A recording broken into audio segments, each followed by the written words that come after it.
few little top tips for those who are about to start patrol or be a first responder.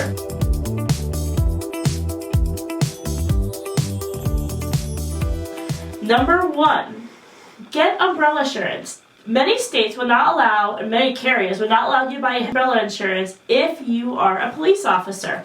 What I would encourage is before you start the academy, go ahead and get that umbrella insurance.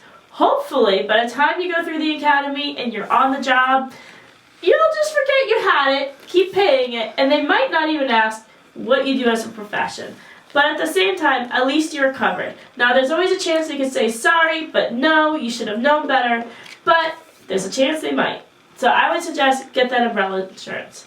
Number 2, at the academy, they're going to offer you term life insurance. Now, this is group coverage. Group coverage, there's pros and cons. However, what I would encourage is because it's so affordable, maximize that group term life insurance. Now, this shouldn't be your only life insurance, but go ahead and maximize it. Take advantage of that really, really affordable rate. Number 3, just say no to cancer, sickness, hospitalization, accident insurance. All of those things are nice, but the reality is the amount of money you're going to spend over your lifetime for those insurances, you can be doing better by getting a life insurance policy with living benefits.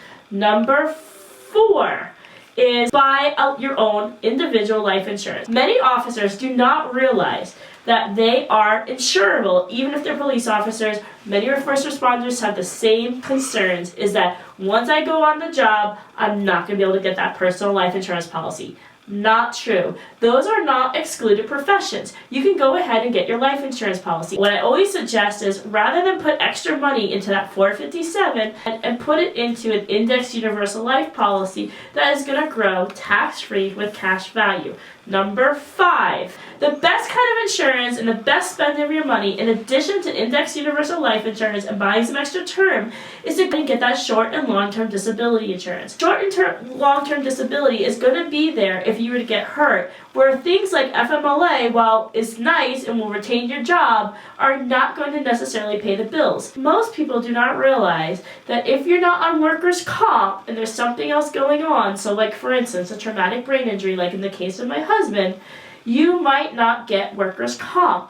That is where things like short and long-term disability insurance really were a huge benefit to my husband as we navigated the financial journey between being on the job and fully employed and me just doing seasonal tax work to him going into retirement due to disability and me starting my firm. It was a huge band-aid to a problem that we were having.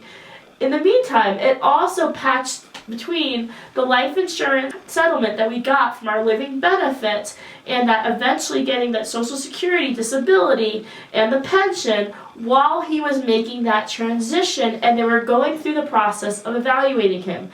See, in our journey, that evaluation process took nearly 2 years for the city to complete. In addition, it took almost 4 years for us to get the Social Security benefits that he was entitled to.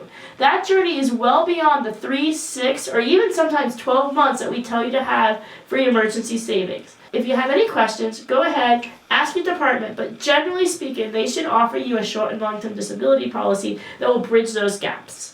Those are my top tips for anybody who's considering a job of being a police officer or a first responder, and then some of the little steps you can do to avoid some of the financial issues that my husband and I had as we went from the journey of him being on the job and being a first responder to being fully disabled.